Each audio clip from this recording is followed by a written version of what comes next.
Hello and welcome everyone to JEE PG series at LearnHub. मैं हूं अद्रिज और मेरे साथ आप पढ़े हो physics for JEE only at learnerhub.com, जहां पे आपको मिलते हैं फिजिक्स, केमिस्ट्री, मैथमेटिक्स के सारे लेक्चर्स, सारे वीडियोस बिल्कुल फ्री।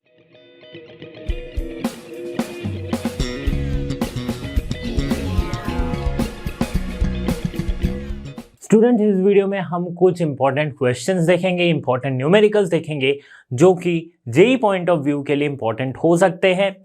और इस न्यूमेरिकल्स को करने से आपको ये पैटर्न पता चल जाएगा कि किस तरह के क्वेश्चंस, किस टॉपिक से ज़्यादा क्वेश्चंस इस चैप्टर से रिलेटेड आपसे पूछे जा सकते हैं। तो चलिए शुरू करते इस वीडियो को।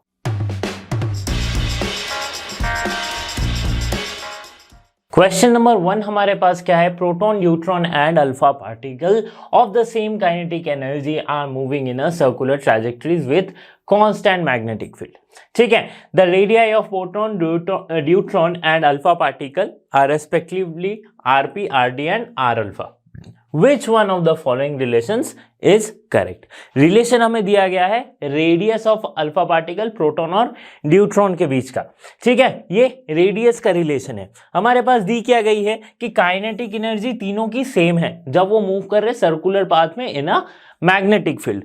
ठीक है, अब यहाँ पे हम क्या कंसिडर करते हैं? अगर मूव कर रहे सर्कुलर पाथ में इन अ मैग्नेटिक फील्ड तो वी कंसिडर दिस, जो हम फोर्स की इक्वेशन को इक्वेट करते हैं, that is mv²/r equals to qvb। ठीक है, यहां से v हमारा कैंसिल आउट होगा तो मेरे पास क्या आ जाएगा? देखो r की वैल्यू जो आएगी दैट विल बी mv/qb। ठीक है, ये हमारे पास आई r की वैल्यू। अब ये जो वेलोसिटी है, वेलोसिटी का मुझे कोई रिलेशन पता नहीं है रेडियस के साथ। हमारे पास रेडियस और वेलोसिटी का एक रिलेशन आ रहा है, बट वेलोसिटी के जगह पे क्या दिया गया है? काइनेटिक एनर्जी का रिलेशन दिया गया है। तो काइनेटिक एनर्जी से हम वेलोसिटी के रिलेशन पे डिराइव कर सकते हैं। तो थोड़ा सा हम समझते इस बात को, दैट इज ½ mv²। ये क्या होती है? Kinetic energy. ठीक है, के या फिर के लिखो। तो यहां से हम v की वैल्यू को क्या लिख सकते हैं? √2k/m। ठीक है, सो √2k/m। अब v की वैल्यू √2k/m यहां पे मैं अगर पुट करूं तो मेरे पास क्या आ जाएगा? m × √2k/m/qb। ठीक है, ये मेरे पास आ रही है। अब m यहाँ पे कैंसिल आउट होगा किस तरह से? तो ऊपर हमारे पास क्या बचेगा? √2km/qb। ठीक है, अब देखो डिपेंड किस पे कर रही है ये? मैग्नेटिक फील्ड को अगर मैं कांस्टेंट मान रहा हूं, काइनेटिक एनर्जी को कांस्टेंट मान रहा हूं, 2 तो कांस्टेंट है, तो r जो है रेडियस हमारा वो डिपेंड हो रही है किस पे? √m/q पे डिपेंड हो रही है। ठीक है, अब r alpha particle is to r neutron is to r proton. ठीक है, तो प्रोटॉन की मास क्या हो जाएगी? देखो अगर प्रोटॉन की मास को मैं m मानता हूं, प्रोटॉन की चार्ज को मैं अगर q मानता हूं, तो मुझे न्यूट्रॉन की मास क्या मिलेगी? 2m। ठीक है, चार्ज क्या होती है न्यूट्रॉन में? qd। ठीक है, न्यूट्रॉन की चार्ज कुछ भी है। अब न्यूट्रॉन की चार्ज और प्रोटॉन की चार्ज सिमिलर होती है इन मैग्नीट्यूड, हम ये लिख सकते हैं। ठीक है, अल्फा पार्टिकल में क्या होता है? मास हो जाता है 4 times the mass of proton and charge हो जाती है 2 times the charge of proton. So हम 2q लिख देंगे।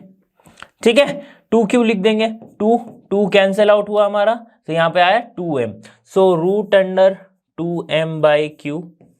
ठीक है, ये क्या हो गया? √2m। यहाँ पे चाहे qd लिखो या फिर q चार्ज लिखो, मैं कंसिडर कर रहा हूं अगर प्रोटॉन की चार्ज को q, तो न्यूट्रॉन की चार्ज भी सिमिलर होती है, q होगी। और जो अल्फा पार्टिकल है उसकी चार्ज है twice of the charge of proton. So हमने 2q लिखा। तो यहाँ पे भी क्या आ जाएगा? 2m/q। और यहाँ पे क्या आ रहा है? Simply m/q। तो यहां पे हमें क्या देखने को मिल रहा है कि जो अल्फा पार्टिकल है और न्यूट्रॉन है, उनकी जो रेडियस है वो सिमिलर होगी। So alpha particle equals to neutron and which is less than proton. ठीक है, तो लेस देन प्रोटॉन हो रहा है। ठीक है, sorry greater than proton, obviously greater than proton क्योंकि √2m है, यहाँ पे m है। सो ऑप्शन सी जो है हमारा वो क्या हो जाएगा, करेक्ट हो जाएगा। यहाँ से हमें मिल गया R alpha equals to R deuteron which is greater than R proton. Question number 2 में देखते हैं कि क्या कह रहा है। क्वेश्चन नंबर 2 ये कह रहा है कि find the magnetic field at point P to a straight line segment AB of length 6 centimetre carrying current of 5 ampere, जहां पे म्यू नॉट की वैल्यू इतनी दी गई है। देखो फिगर में देखने से हमें क्या पता चल रहा है कि स्ट्रेट करंट कैरिंग, यहाँ पे जो क्वेश्चन में हमारे पास लिखा है कि मैग्नेटिक फील्ड निकालनी है पॉइंट P पे, और क्या किया गया है, due to a straight line segment, मतलब इसके लिए पॉइंट P निकालनी है। तो हमें पता है इस तरह का जब ऐसे इसके इक्वेटोरियल पॉइंट पे जब मैग्नेटिक फील्ड निकालनी होती है तो वहां पे हम क्या लिखते हैं, B equals to mu naught I by 4 pi R। R क्या है, R एक डिस्टेंस है, ये वाली डिस्टेंस है R, ठीक है। 4 पाई R या फिर 4 पाई D sign theta 1 minus plus sine theta 2, ये लिखते हैं। ओके, अब साइन थीटा 1 थीटा 2 क्या है, ये है थीटा 1 एंगल, ये है थीटा 2 एंगल, ठीक है। ये वाली डिस्टेंस कितनी हो जाएगी, ये वाली डिस्टेंस हो जाएगी 4 सेंटीमीटर। कैसे, क्योंकि ये 5 है, ये 3 है, इसकी आधी कितनी है, 6 की आधी 3 है। सो 5 3 और ये पाइथागोरस से हम ये निकाल सकते हैं, है ना। कैसे निकालेंगे, 5 स्क्वायर माइनस 3 स्क्वायर यानी कि 25 minus 16, that will come as sorry 25 minus 9 ये आएगा 16, 16 का रूट हम करेंगे तो 4 सेंटीमीटर, ये हमें हाइट मिल गई। ओके, तो R की वैल्यू 4 सेंटीमीटर, तो इसे हम पुट करते हैं वैल्यूज में। म्यू नॉट की वैल्यू क्या दी गई है, 4 pi into 10 to the power minus 7, ठीक है। करंट हमारे पास 5 एम्पियर है, 4 पाई नीचे है और R डिस्टेंस कितनी है, 4 centimetre, so 4 into 10 to the power minus 2 metre में। ओके, साइन थीटा 1 क्या हो जाएगी, देखो साइन थीटा 1 हो जाएगी परपेंडिकुलर बाई हाइपोटेनस यानी कि 3/5 प्लस 3/5, साइन थीटा 2 भी सेम हो जाएगी। ओके, समझ में आ गई बात। 4 पाई विल कैंसिल आउट है। अब हमारे पास जो बच रहा है वो क्या है, 5/4 into 10 to the power minus 5 into 3/5 plus 3/5। Solve करके देखेंगे तो हमारे पास जो ऑप्शन आएगा वो आ जाएगा 1.5 into 10 to the power minus 5 tesla. So option 1 will be the correct answer. 1.5 into 10 to the power minus 5 Tesla will be the correct answer. Question number 3. A straight wire of mass 400 gram and length 2 meter carries a current of 2 ampere. It's suspended in mid-air by a uniform horizontal field B. What is the magnitude of magnetic field? बहुत ही interesting सा question है, थोड़ा सा laws of motion का concept इसमें apply होगा। देखो ये किस तरह से सस्पेंडेड है, पहले तो ये सब भूल जाओ कि जो भी वायर है इसका डायमेंशन कुछ तो दिया गया है, जिसकी मास इतनी है, लेंथ इतनी है, ठीक है। 2 एम्पियर की करंट फ्लो हो रही है। मैग्नेटिक फील्ड हमें क्या दिख रहा है, क्रॉस, इस तरह से जाता हुआ मैग्नेटिक फील्ड हमें दिख रहा है। अब इधर अगर मैग्नेटिक फील्ड है, करंट की डायरेक्शन इधर है, तो फोर्स हमें किधर मिलेगा, left hand Fleming's left hand rule से, तो फोर्स हमें जो मिलेगा, दिस तरह से, ओके, सो फोर्स हमें जो मिलेगा वो क्या मिलेगा, ऊपर की तरफ मिलेगा मैग्नेटिक फोर्स, ठीक है। और इसकी एक mg होगी नीचे की तरफ, है ना, इसकी mg क्या होगी, नीचे की तरफ। ये देखो ये मैग्नेटिक फील्ड है, ये करंट है, फोर्स हमें किस तरफ मिल रहा है, ऊपर की तरफ। तो ऊपर की तरफ मैग्नेटिक फोर्स मिला, मैग्नेटिक फोर्स को बैलेंस कौन कर रहा है, mg बैलेंस करी, तो this is magnetic force Fm, और यहाँ पे नीचे हमारी क्या लग रही है, mg लग रही है। सो हम क्या लिख सकते हैं, at equilibrium Fm equals to mg, ठीक है। अब एक स्ट्रेट करंट कैरिंग वायर में मैग्नेटिक फोर्स कितनी होती है, ILB sine theta, ILB Bill Gates वाला law, ILB sine theta equals to mg।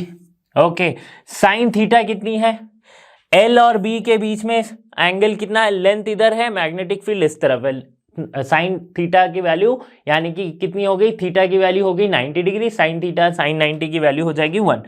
So since sine theta equals to sine 90 degree equals to 1, so we can write IL B equals to mg। हमें निकालने क्या है, simply magnitude of the magnetic field, तो B हम निकालेंगे mg by IL। ठीक है, 400 ग्राम की यानी कि 0.4 kg इंटू जी कितना हम लेंगे 9.8 ले लेते हैं, है ना, और क्या लेंगे, करंट कितनी फ्लो हो रही है 2 एम्पियर की, इंटू लेंथ कितनी दी गई है 2 मीटर की। सो 4 और यहाँ पे कितना आ जा रहा है हमारे पास 0.4, तो हमारे पास 0.98 टेस्ला जो है वो हमारे पास आंसर आ जाएगा। ठीक है, क्योंकि 4/10 हो जाएगा यहाँ पे, है ना, 4/10 हो जाएगा, सो 2 4 कैंसिल आउट हो जाएगा, तो अभी हमारे पास बचेगा 9.8/10, तो that is equal to 0.98 tesla. So simple सा आंसर हमारे पास आ गया 0.98 टेस्ला। क्वेश्चन नंबर 4 बहुत ही इंटरेस्टिंग क्वेश्चन है, थोड़ा कंसेप्चुअल बेस्ड क्वेश्चन है, समझना पड़ेगा आपको। A uniform electric field and a uniform magnetic field are acting along the same direction.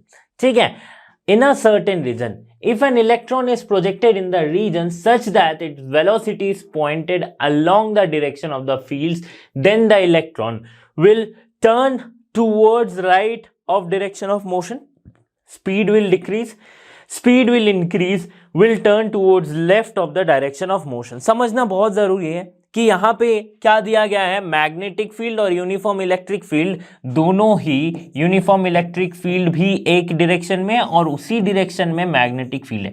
अच्छा, ये नहीं बताया गया है कि सेम एक दूसरे से लिंक्ड है या नहीं, इलेक्ट्रिक फील्ड इधर है, मैग्नेटिक फील्ड भी इधर है। अब क्या किया गया कि एक पार्टिकल को वेलोसिटी दी गई और उस वेलोसिटी की जो भी डायरेक्शन है वो भी सेम इसी डायरेक्शन में, मतलब electric field, magnetic field, velocity of that particle all are in same direction.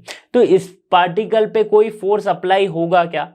Force कब अप्लाई होता है? जब मैग्नेटिक फील्ड और इलेक्ट्रिक फील्ड परपेंडिकुलर हो एक दूसरे से। ठीक है, और उसी सेम फील्ड में हम एक पार्टिकल को भेज रहे जिसकी वेलोसिटी है कुछ, तो हमें फोर्स जो है वो ऊपर की तरफ लाइक म्यूचुअली परपेंडिकुलर हमें देखने को मिलेगा।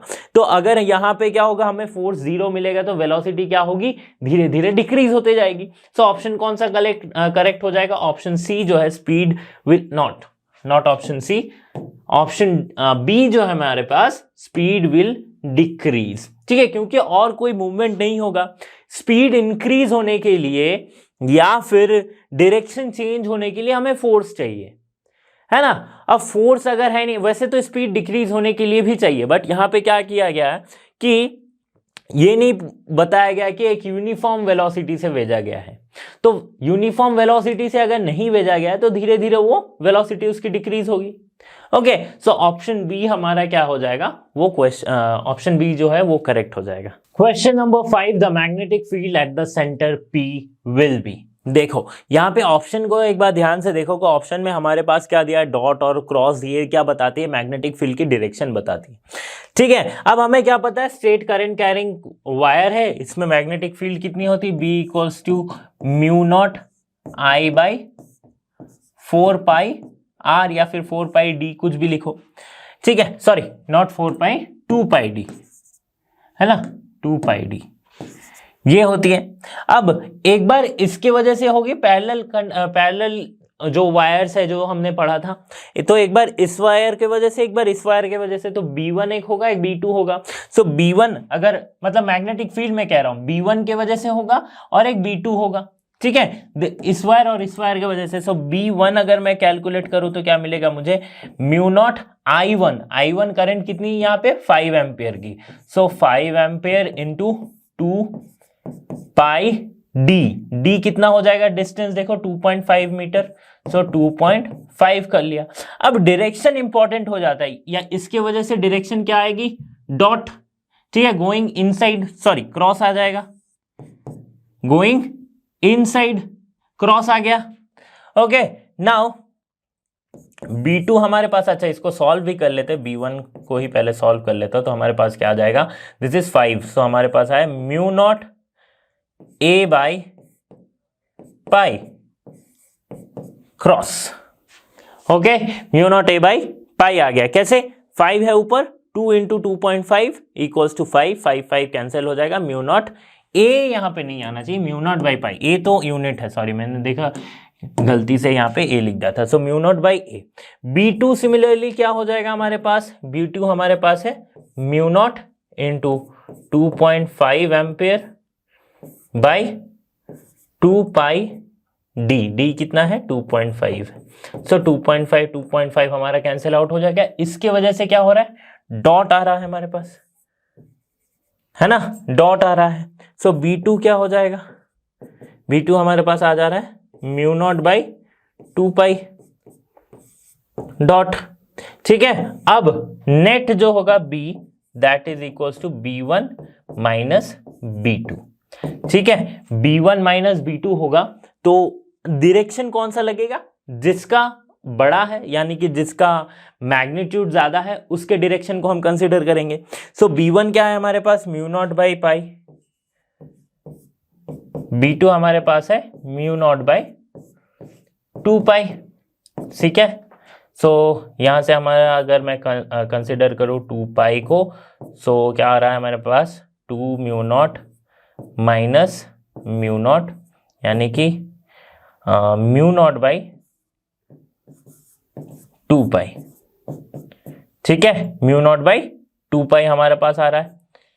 अब म्यू नॉट बाई 2 पाई मेरे पास आ गया, लेकिन इसकी डायरेक्शन कौन होगी, इन दोनों में से मैग्नीट्यूड बड़ा किसका है, म्यू नॉट बाई पाई का या फिर म्यू नॉट बाई 2 पाई का, तो ऑब्वियसली म्यू नॉट बाई पाई का। सो B1 में कौन सा वो था, दैट इज क्रॉस, तो ये हमारे पास आ जाएगा mu naught by 2 pi cross.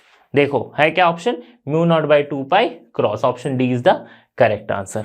समझ में आ गई बात। Question number 6, an electron having mass m and kinetic energy E enters in uniform magnetic field B perpendicularly, then its frequency will be। frequency की बात हो रही है और क्या दिया गया है, इलेक्ट्रॉन मैग्नेटिक मास m kinetic energy E magnetic field uniform magnetic field में जा रही है।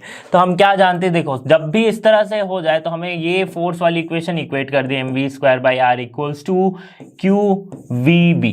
सो वी यहां से कैंसिल होता है, हमारे पास बच रहा है क्या, mv/r इक्वल्स टू qb, है ना। अब v/r को हम ओमेगा लिख सकते हैं, ठीक है, एंगुलर फ्रीक्वेंसी qb, और ओमेगा क्या होती है 2 पाई न्यू, यही तो हमारा फ्रीक्वेंसी होता है। सो qb। अच्छा, इलेक्ट्रॉन कहा गया तो चार्ज को हम लिखेंगे e, चार्ज क्या होती है इलेक्ट्रॉन में, e चार्ज है। ठीक है, अब देखो यहां पे क्या हो जाएगा, frequency pi nu equals to EB/2 pi m, relation आ गया, बहुत ज्यादा दिक्कत वाली बात है नहीं। सो EB/2 पाई m कहां से आ रहा है, देखो ऑप्शन सी हमारा जो है वो करेक्ट हो जा रहा है, EB/2 पाई m, है ना। Question number 7, an electron is moving in a circular path with uniform speed v. It produces a magnetic field B at the center of the circle. The radius of the circle is proportional to। यहाँ पे radius of the circle पूछा गया है कि किससे proportional हो गए। Question क्या है, क्वेश्चन कह रहा है कि एक इलेक्ट्रॉन है सर्कुलर पाथ में, सर्कुलर ऑर्बिट में मोशन कर रही है। अब इस इलेक्ट्रॉन के मोशन की वजह से इसके सर्कल के सेंटर पे एक मैग्नेटिक फील्ड प्रोड्यूस हुई है। ठीक है, अब ये मैग्नेटिक फील्ड सपोज कर लेते B प्रोड्यूस हुई है और ये मूव करी v वेलोसिटी से। अब इस सर्कल की जो रेडियस है वो है r, ठीक है, सपोज कर लेते। तो ये रेडियस किस तरह से v और b से प्रोपोर्शनल है ये हमसे पूछा गया। तो इसको सॉल्व करते हैं। हम क्या जानते हैं, यहाँ पे अगर सेंटर पे, सर्कल की सेंटर पे अगर मैग्नेटिक फील्ड प्रोड्यूस हो रही है तो उसे हम किस तरह से लिख सकते हैं, mu naught I/2r, where I is the current. ठीक है, इलेक्ट्रॉन मूव कर रही है तो करंट जनरेट होगा, ये हमें पता है। अब देखो हमें हमारा रिलेशन है r b और v के बीच में, v क्या है वेलोसिटी। अब वेलोसिटी के टर्म्स में कैसे आएंगे वो देखते हैं। देखो करंट को हम कैसे लिख सकते हैं, चार्ज बाय टाइम, है ना, चार्ज बाय टाइम लिख सकते हैं। अब टाइम को सर्कुलर पीरियोडिक मोशन में हम क्या लिखते हैं, q बाय टाइम को हम लिखते हैं 2 पाई बाय ओमेगा। ठीक है, कोई दिक्कत कोई परेशानी इसमें नहीं है। So q by 2 pi into omega. अब ओमेगा को मैं वेलोसिटी के टर्म्स में लिख सकता हूं, q by 2 pi into omega के जगह पे v/r में लिख सकता हूं। तो जहां पे करंट है वहां पे मैं ये वाली जो पॉइंट है या फिर ये वाला जो इक्वेशन qv/2 पाई r ये मैं लिख सकता हूं। ओके, तो वो लिखने से क्या हो जाएगा, देखो b equals to mu naught I के जगह पे qv/2 पाई r अब नीचे एक 2 ऑलरेडी था तो 4 हो जाएगा, और एक r ऑलरेडी था तो पाई r स्क्वायर हो जाए। ठीक है, अब देखो r किस तरह से रिलेटेड है। अब r को मैं अगर रिलेशन देखूं, r square is directly proportional और is proportional to v by B. ठीक है, so r will be proportional to root under v by B. So option कौन सा हमारे पास करेक्ट हो जा रहा है, root under v by B जो है ये हमारा करेक्ट आंसर हो जा रहा है। ओके, क्वेश्चन नंबर 8 को समझते हैं। A very long straight wire carries a current I at the instant when a charge plus q at point P has velocity v as shown, the force on the charge is। तो यहाँ पे एक जो figure दी गई है हमारे पास, क्या दी गई है, long, very long current carrying wire है। ठीक है, जिसमें I करंट फ्लो हो रही है। पॉइंट P पे एक रखी गई है, क्या, एक रखी गई है चार्ज, जिसकी वेलोसिटी है इस डायरेक्शन में। ओके, अब देखो पूछा क्या जा रहा है कि फोर्स कितनी फील करेगी। तो फोर्स कितना हो जाएगा, इस पोजीशन पे फोर्स कितना हो जाएगा, करंट कैरिंग वायर के वजह से एक आएगा मैग्नेटिक फील्ड और एक इलेक्ट्रिक फील्ड रहेगी। सो F इक्वल्स टू क्या आ जाएगा, QE V क्रॉस B। ठीक है, ये हमारे पास आ जाएगा। ओके, ये कौन सा फोर्स है, लॉरेंस फोर्स है। सो QE v अगर मैं मान लेता हूं वेलोसिटी v, और इस डायरेक्शन को मैं मान रहा हूं I कैप। ठीक है, x डायरेक्शन, चलो ये x कैप, ये x y और ये हमारा पास z। ठीक है, तो ये हो जाएगा इधर j कैप, इधर हो जाएगा k कैप। ठीक है, मैग्नेटिक फील्ड की डायरेक्शन क्या हो जाएगी, ये अगर हमारे पास b है, मैग्नेटिक फील्ड क्या हो जा रही है, देखो यहां पे मैग्नेटिक फील्ड जो दी गई है वो क्या हो जा रही है, towards, going towards, right, inside. तो क्रॉस, क्रॉस यानी कि माइनस के। ठीक है, सपोज कर लेते हैं मैग्नेटिक फील्ड बी है और ये माइनस के है। ठीक है, हमें पता क्या करना है, फोर्स किस डायरेक्शन में है। ये 4 ऑप्शन से हमें क्या पता चल रहा है कि फोर्स किस डायरेक्शन में। अब फोर्स क्या हो जा रहा है, इन दोनों का क्रॉस प्रोडक्ट। सो आई क्रॉस के माइनस आई क्रॉस के, तो माइनस आई क्रॉस के, या फिर माइनस को अगर आप नेग्लेक्ट भी करते हो, माइनस को अगर आप नेग्लेक्ट भी करते हो तो हमारे पास क्या आता है, हमारे पास आता है आई क्रॉस के क्या हो जाएगा, जे। सो जे किस तरफ है, ऊपर की तरफ, तो टूवर्ड्स ए वाई। ठीक है, सो टूवर्ड्स ओ वाई और along O Y. So option A जो है वो हमारा करेक्ट हो जा रहा है। ओके, देखो अब हमें निकालना क्या है, बस फोर्स की डायरेक्शन निकालनी है। ठीक है, मैग्नीट्यूड हमारे ऑप्शन में है नहीं, हमें कुछ भी हमने मैग्नीट्यूड कंसीडर किया है। अब फोर्स की डायरेक्शन हम कैसे निकाल सकते हैं, ये जो क्रॉस प्रोडक्ट में हमारे पास आई क्रॉस माइनस के है, इससे हम निकाल सकते हैं। तो आई वेक्टर है इस तरफ और के वेक्टर है अंदर की तरफ, माइनस के वेक्टर। तो हम क्या करेंगे, आई क्रॉस के, आई क्रॉस के, तो बाई आई क्रॉस के हमारा आ जाता है आई क्रॉस माइनस के। अगर मैं लिखूं तो हमारे पास क्या आता है, माइनस जे की डायरेक्शन आती है। सो दैट इज, ये अगर ओ वाई है तो वेलोसिटी फोर्स जो है वो इस तरफ फील होगा। ठीक है, तो फोर्स इस तरफ फील होगा तो क्या आ जाएगा, opposite to O Y. So option B will be the correct answer. Okay, question number 9, a galvanometer of 50 ohm resistance has 25 divisions. A current of 4 into 10 to the power minus 4 ampere is given. Ampere gives a deflection of 1 division. Okay, fine. Now to convert the galvanometer into voltmeter having a range of 25 volts, it should be connected with a resistance of, ये सारे option दिया गया है। अब galvanometer को voltmeter में convert करने में हमें क्या करना पड़ता है, और जिसकी रेंज इतनी दी गई है 25 वोल्ट्स की, तो वो हमें सिंपली पता है कि रेजिस्टेंस को, एक हाई रेजिस्टेंस को सीरीज में लगानी पड़ती है।